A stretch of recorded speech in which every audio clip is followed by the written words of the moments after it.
l'école du jeu, en partenariat avec la boutique L'Imaginaire. Au-delà de vos attentes. Salut mes beaux belles, j'espère que vous allez bien, c'est Vincent et aujourd'hui j'ai envie de vous donner 5 conseils pour faire un achat judicieux. Judicieux, le petit jeu de mots avec jeu de société, on parle de jeu de société, j'ai découvert ça par moi-même. Ce sera pour vous donner des conseils sur comment bien acheter, comment réfléchir nos achats pour s'assurer qu'on ne se retrouve pas avec une bibliothèque de 5 millions de jeux et que ces jeux-là, ils prennent la poussière soit parce qu'on les a pas encore déballés ou encore parce qu'on n'y a joué qu'une seule fois. Maintenant, si votre but dans la vie est de collectionner les jeux de société et que vous, c'est un peu comme les Pokémon, c'est-à-dire que vous devez les attraper tous, c'est correct, hein? Cette vidéo-là est probablement pas faite pour vous parce que vous, dès qu'un jeu qui sort, vous voulez l'acheter, point barre. Et je ne juge pas ça. Important de comprendre ça. Je n'ai pas envie de juger. J'ai plutôt envie de m'adresser à certaines personnes qui, par exemple, ont des fois l'impression que s'ils n'achètent pas ce jeu-là, ils vont manquer quelque chose ou que des fois on se retrouve après un an et qu'on a acheté 450 jeux et que là on fait comme « j'en ai ben trop acheté, où est-ce que j'ai manqué le bateau? » Et qu'est-ce qui est arrivé pour que je me retrouve à cet endroit-là? Donc, je veux m'adresser aux gens qui veulent commencer à être plus sélectifs dans leur achat. Et si ça vous intéresse, ce sera 5 conseils que moi j'ai commencé à appliquer et qui commencent tranquillement à faire du sens malgré le fait que j'en ai encore beaucoup trop.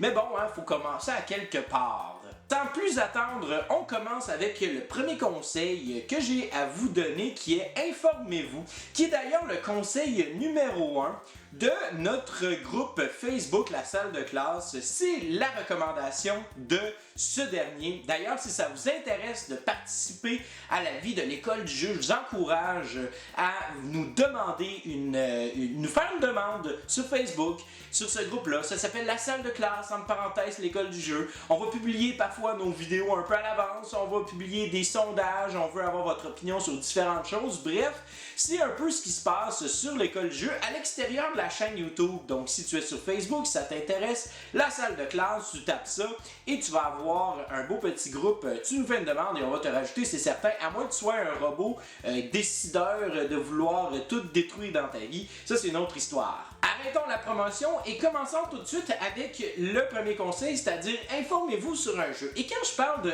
informez-vous, je ne parle pas seulement de s'informer sur l'auteur, les mécaniques, etc., etc. Moi, ce que je veux vous parler, c'est vraiment de s'informer de façon très exhaustive sur un jeu, c'est-à-dire, tout d'abord la compagnie, ensuite de ça on pourrait parler le jeu en question, est-ce que c'est un auteur qui est connu ou qui est inconnu, est-ce que c'est un auteur aussi qui est à sa première campagne Kickstarter, on en voit énormément, ou c'est son premier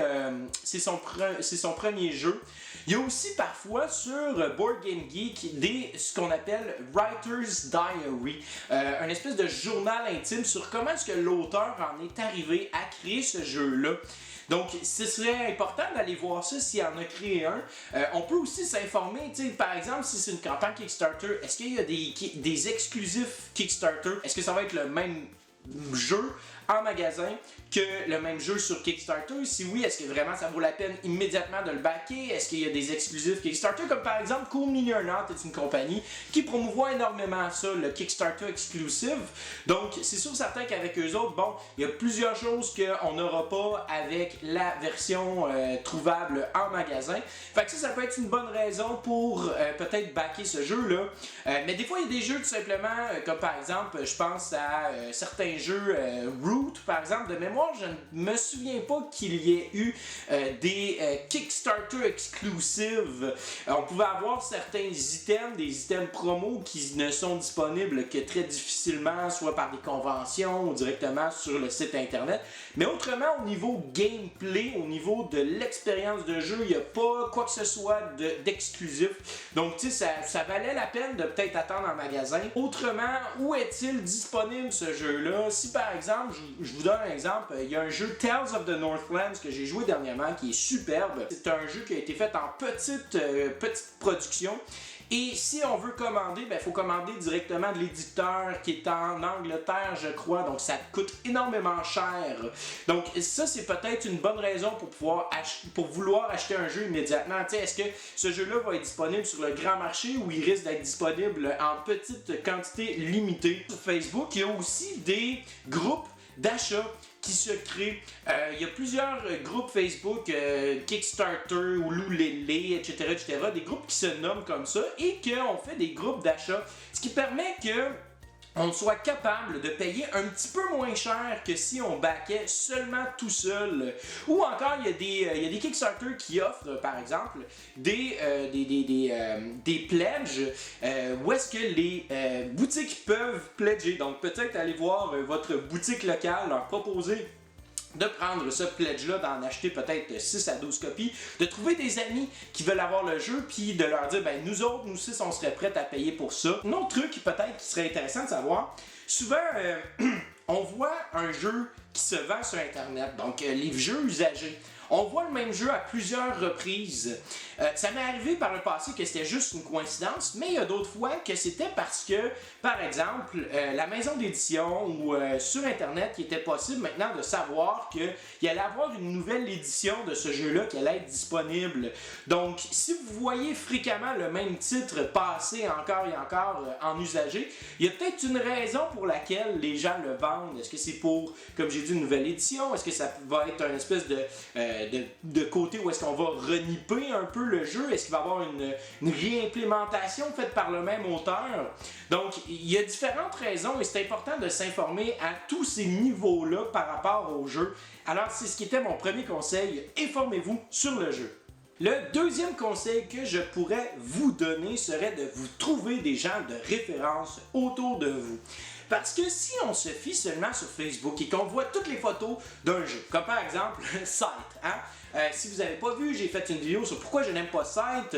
J'explique brièvement, c'est pas du bashing, c'est vraiment juste pour expliquer pourquoi moi ça n'a pas fait. Et si je m'étais fié seulement aux photos sur Facebook où tout le monde dit « Wow, Scythe, c'est extraordinaire, c'est malade, tatata », et que je décide de l'acheter et que je décide de m'acheter toutes les extensions avec, que je dépense une belle grosse beurrée d'argent et que je le mets sur la table et que je n'aime pas ça, je me suis fait un petit peu avoir à mon propre jeu. Donc, les réseaux sociaux ne sont pas un bon endroit, je trouve, pour être capable d'avoir une bonne référence par rapport au fait si vous allez aimer ça ou pas. Il y a certains auteurs qui, par contre, moi, je vais vérifier continuellement qu'est-ce qu'ils vont faire. Comme par exemple, Stéphane Feld, j'apprécie beaucoup ce qu'il fait. J'aime beaucoup Mac Gertz, auteur de Vengador, Concordia. Mais sinon, Martin Wallace, je dirais que quand lui fait un jeu, je vais aller voir, je vais aller m'informer énormément parce que je le sais que Martin Wallace a toujours cette petite saveur-là qui m'interpelle moi personnellement. Sinon, on peut aller voir aussi des critiques sur Internet, sur YouTube particulièrement, des chaînes YouTube qui produisent du contenu relié aux jeux de société. Mais blague à part, c'est tout simplement pour vous dire qu'on a beaucoup de gens qui font des critiques, mais c'est important de vraiment sélectionner les gens qui ont des goûts ressemblant à vous, mais aussi qui vont avoir des goûts qui évoluent comme vous. Moi, j'écoutais énormément Rado avant. Et à un moment donné, je me suis rendu compte que il y avait énormément de jeux que moi j'appréciais pas ou que j'étais rendu un petit peu ailleurs dans mes goûts personnels. Donc c'est sûr certain qu'à ce moment-là, ce que maintenant Rado dit, je l'écoute, je considère, mais je le prends avec un grain de sel, contrairement à auparavant quand j'avais commencé, puis que vraiment il y avait des goûts qui étaient très très très similaires à ce que j'appréciais. Autrement, de faire attention aussi parfois parce qu'il y a des jeux, je vais prendre l'exemple de Scythe, qui se retrouvent sur plein de top 10 de plusieurs critiques sur Internet. Mais encore une fois, faire cette liste-là de top 10, ça dépend encore une fois des critiques qui sont impliquées dans ces tops. Une autre chose que je pourrais vous conseiller, c'est peut-être de vous trouver quelqu'un dans votre entourage qui a une bonne expérience de jeu. Ça fait quand même longtemps que la personne est dans le jeu et qui a une bonne capacité d'analyse, qui pourrait vous dire, par exemple, si vous dites « Hey, as-tu vu ce jeu-là passer? Penses-tu que j'aimerais ça? » Que cette personne-là soit capable de pouvoir vous dire « Je pense que ça va être dans tes goûts, oui. » Donc là, ça nous permet en fait vraiment d'avoir quelqu'un qui nous connaît, avec qui on a joué et qui a une bonne opinion, une bonne capacité d'analyse, comme je viens de dire, et qui va pouvoir dire « Ben oui, ce jeu-là est fait pour toi » ou « T'es peut-être mieux de l'essayer essayé avant. Donc ça permet vraiment de bien jauger. Alors c'était mon deuxième conseil, de vous trouver des gens de référence. Le troisième conseil que je pourrais vous proposer, ce serait soyez patient. Dans le jeu de société, présentement, on a quelque chose qui se crée, un phénomène qui est le fear of missing out, le FOMO, la peur de manquer quelque chose. Et c'est très très fort sur les campagnes Kickstarter, parce que les campagnes, faut pas oublier quelque chose. Le but d'une campagne Kickstarter, c'est de créer un engouement, un buzz, une espèce d'excitement autour de ce jeu-là, et que là, ça dure juste 30 jours, et c'est maintenant ou jamais, parce que si tu manques ça, tu vas manquer la perle rare, le Saint Graal, de l'année, du siècle, du millénaire. Et finalement, quand ça passe, après peut-être 3-4 mois, on n'en entend plus du tout parler. Et même quand les joueurs commencent à le recevoir, ben là, on commence à en entendre un petit peu parler tranquillement. Mais après ça, ça tombe à plat carrément. Donc, c'est important de faire attention de pas y aller avec un coup de tête et vraiment de retourner un petit peu à ce que j'ai dit tantôt, c'est-à-dire s'informer sur le jeu, mais d'être vraiment patient. Parce que des fois, ça va arriver, en fait, ça arrive fréquemment ces derniers temps, qu'il y a beaucoup de compagnies qui disent « c'est maintenant ou jamais ». On n'a pas dans l'intention de faire tel ou tel jeu, de reproduire ce jeu-là. Donc là, nous autres, ça va être un one print, un one time, puis après ça, merci, bonsoir. Et finalement, tu te rends compte qu'après 1 an ou 2, ben, la compagnie revient et dit « ah, finalement, on est arrivé à dénicher des finances pour être capable de remettre ce jeu-là en disponibilité sur Kickstarter, donc c'est maintenant ou jamais, parce que sinon, l'année prochaine, on ne pourra pas le faire. » Et là, tu réalises que c'est peut-être pas tout à fait vrai. Hein? Il y a peut-être quelque chose qui veut faire en sorte que l'on veut aller acquérir le plus d'argent possible et attirer le plus de monde, mais qu'au final, le jeu va devenir disponible. Et encore une fois, les boutiques en magasin peuvent recevoir le même jeu qui était disponible sur Kickstarter.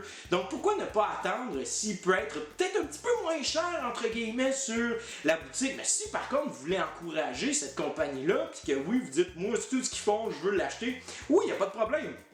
Je m'adresse vraiment à des gens qui sont dans l'hésitation et qu'ils ont vraiment peur de manquer quelque chose. Autrement, les critiques, quand un jeu va arriver sur Kickstarter, c'est très très rare. Les compagnies qui vont décider volontairement de mettre toutes les critiques, même celles qui sont positives, qui sont négatives ou péjoratives envers le jeu. La plupart des critiques vont dire « Waouh, ce jeu est extraordinaire pour telle raison ». Et malheureusement, ben, c'est un peu une espèce de manière de vendre leurs produits plutôt que d'informer de façon, comment je pourrais dire, pas nécessairement réelle, mais juste de façon plus neutre les consommateurs. Et donc, il faut faire attention à ça. T'sais, on va écouter les critiques, mais à un moment donné, si les critiques passent et que là, tranquillement, les gens reçoivent le jeu et qu'on voit de nouvelles critiques arriver qui sont plus péjoratives, à ce moment-là, c'est peut-être pas nécessairement un jeu qui en vaut véritablement la chandelle. Faut aussi comprendre qu'il y a certains jeux qui deviennent super dispendieux sur le marché de l'usager parce qu'ils deviennent hors d'impression. Et c'est ce qui est arrivé avec plusieurs jeux où est-ce que, bon, comme par exemple Endeavor. Endeavor est le meilleur exemple que je pourrais vous donner parce que les copies de Endeavor se vendaient à des prix de fou. Il y a même pas 3 ans peut-être. Les copies d'Endeavor, la première édition, se vendaient au-dessus de 100$ sur Internet. Et là, tranquillement, pas vite, qu'est-ce qui s'est passé?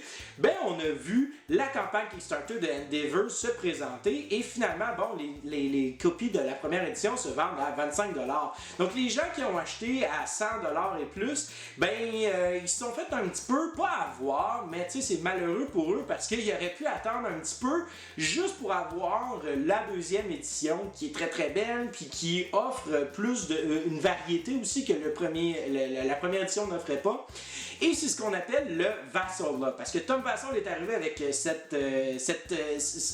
théorie-là que si un jeu est très très bon et qui fait vraiment du buzz, même quand il devient hors impression, ben habituellement il va revenir disponible sur le marché après un certain temps. Donc pourquoi acheter un jeu usagé à un prix de débile alors qu'on pourrait attendre peut-être un 3-4 ans, y jouer une fois de temps en temps quand on va passer et dans 3-4 ans ben, l'avoir au prix, à la moitié du prix ou même au quart du prix que l'on l'a payé auparavant. Alors c'était le troisième conseil, soyez patient. Le quatrième conseil, est-ce que ce jeu-là est nécessaire dans ma bibliothèque? Quand on fait un survol de notre ludothèque avec tous les jeux que l'on a, est-ce que ce jeu-là se démarque assez pour que j'aie envie de le sortir à la place de tel ou tel autre jeu dans ma bibliothèque. Est-ce que ce jeu-là est assez différent des autres que je possède pour me permettre de vouloir faire, oui, ok, à soir j'ai envie de jouer à tel jeu plutôt que tel jeu pour telle raison. Et au-delà de ça, est-ce que ce jeu-là va faire doublon? Est-ce que ce jeu-là, c'est un autre placement d'ouvriers juste parce que vous aimez les placements d'ouvriers, mais vous vous retrouvez avec 20 jeux de placement d'ouvriers, dont 15 que vous ne sortez pratiquement jamais parce que au lieu de sortir tel jeu, je vais sortir l'Ange de Pierre ou je vais sortir Anachronie par exemple. Et là, tu te retrouves avec avoir 15 jeux qui traînent dans ta bibliothèque juste au cas où, au moment que tu veuilles vraiment jouer à ça puis que tu aies cette envie-là. Un autre point qui est important de savoir, c'est quelles sont les mécaniques que vous appréciez. Comme par exemple, moi j'aime beaucoup le contrôle de territoire, donc j'ai énormément de jeux de ce style-là. Donc pour qu'un jeu de contrôle de territoire entre dans ma bibliothèque, il faut qu'il soit assez que je l'apprécie particulièrement, vraiment beaucoup, pour que je puisse être capable de faire, ok, j'ai Kemet, j'ai Niche, j'ai Root, j'ai Rising Sun, j'ai Chaos dans le Vieux Monde. Est-ce que parmi ces 5-là, si j'en ajoute un 6e, est-ce que ce 6e-là se distingue assez des autres que j'ai pour faire, oui, ok, la saveur qu'il propose me donne envie de le sortir plus que 3 fois. Parce que ça aussi, c'est un autre problème. Souvent, on a un gros coup de cœur après avoir acheté un jeu, puis c'est, ouais, ok, achat automatique. Et là, on l'achète, après 2, 3, 4 parties, on se rend compte que on n'a plus d'intérêt ou on veut plus nécessairement le posséder. Donc là, il prend la poussière, puis là, on attend, mais on se dit peut-être qu'un jour, on va vouloir le sortir parce que là, ça va valoir la peine, parce que là, je vais avoir envie de jouer à ce jeu-là. Souvent, ces jeux-là, on peut facilement les retrouver chez nos amis. Ça, c'est un autre truc qui est-il nécessaire dans le sens, est-ce que j'ai d'autres amis autour de moi qui ont ce jeu-là? Et si la réponse est oui, je vois pas pourquoi est-ce que je backerais ce jeu-là. Un autre exemple que je pourrais vous donner, c'est présentement le Kickstarter de On Mars. J'ai peut-être 5-6 amis autour de moi qui vont obtenir le jeu parce qu'ils ont décidé de le backer. Ça me sert à rien d'aller me chercher ce jeu-là parce que chaque fois que je vais vouloir y jouer, je vais appeler mon ami, je vais dire « Hey, on se fait une partie de On Mars en fin de semaine? » Oui, ok, pas de problème. Puis on va pouvoir y jouer. À moins que ce jeu-là, encore une fois, je vais vraiment y jouer à toutes les sauces, à n'importe quel moment. Encore là, ça se peut que je le trouve dans le marché du usager. Mais ça fait en sorte que quand on commence à réfléchir à si un jeu est nécessaire dans notre bibliothèque, on commence à juger aussi par rapport à différents aspects que l'on ne voit pas nécessairement quand on est aveuglé par l'effet de la nouveauté ou l'espèce d'effet novateur qu'un jeu a sur nous. Donc quand on regarde notre bibliothèque, le 4e conseil que je pourrais vous donner, c'est vraiment, est-ce que c'est nécessaire? Est-ce que vraiment ça en vaut la chandelle que j'aille ce jeu-là? Est-ce que je vais y jouer? Est-ce qu'il se démarque assez pour que je puisse faire, oui, ce soir, j'ai vraiment envie de jouer à tel jeu plutôt qu'à un autre à cause de sa saveur? Et finalement, le dernier conseil que je pourrais vous donner, c'est apprenez de vos achats. Apprendre de ses erreurs, mais aussi apprendre de ses bons coups. Parce que quand on achète un jeu et qu'on apprécie le jeu, on le sait, on est capable de distinguer en fait quand ça c'est un très bon coup que j'ai fait. Puis je vais apprendre de ça. Ce genre de jeu-là me plaît.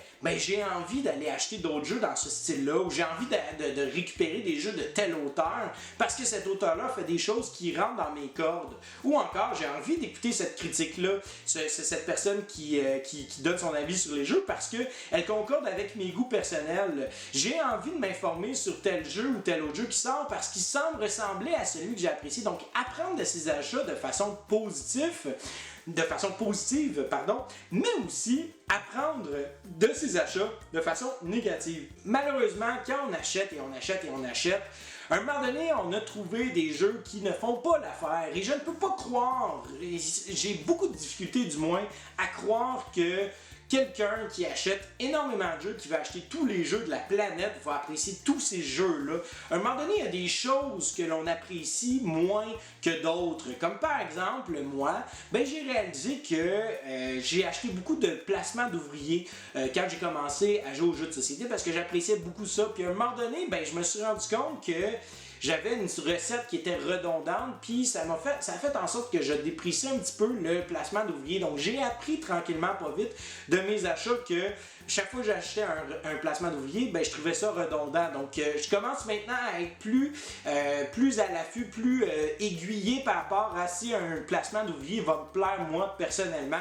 Mais je pourrais donner cet exemple-là pour n'importe quoi d'autre. Il y a des jeux des fois que j'ai acheté et j'ai fait comme ah oui, ce jeu-là, je vais y jouer à maintes et maintes reprises, puis finalement, je n'y jouais pratiquement pas.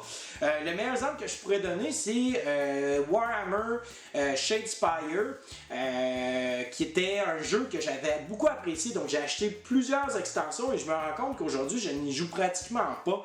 Donc, là, la question survient de savoir est-ce que c'est à cause du jeu ou c'est à cause du mode, du style de jeu. Et je pense que pour moi, personnellement, ce que j'ai appris de cet achat-là, c'est le fait que les modes, les styles de jeu un peu living card game ou des jeux qui sortent continuellement des extensions et qu'il faut vraiment se plonger dans le jeu à 2000 à l'heure, puis qu'il y a énormément de trucs qui sortent par rapport à ça, des choses qui viennent et qui reviennent, puis là, de s'informer par rapport à ce jeu-là pour être tout le temps en update, ben pour moi, ça ne fonctionne pas parce que j'aime la diversité, j'aime jouer et rejouer au même jeu sans nécessairement devoir acheter tout plein de scénarios ou d'extensions. J'ai envie de rejouer au même type de jeu, puis j'ai envie de retrouver une expérience différente dans la même boîte plutôt que d'acheter différentes boîtes continuellement.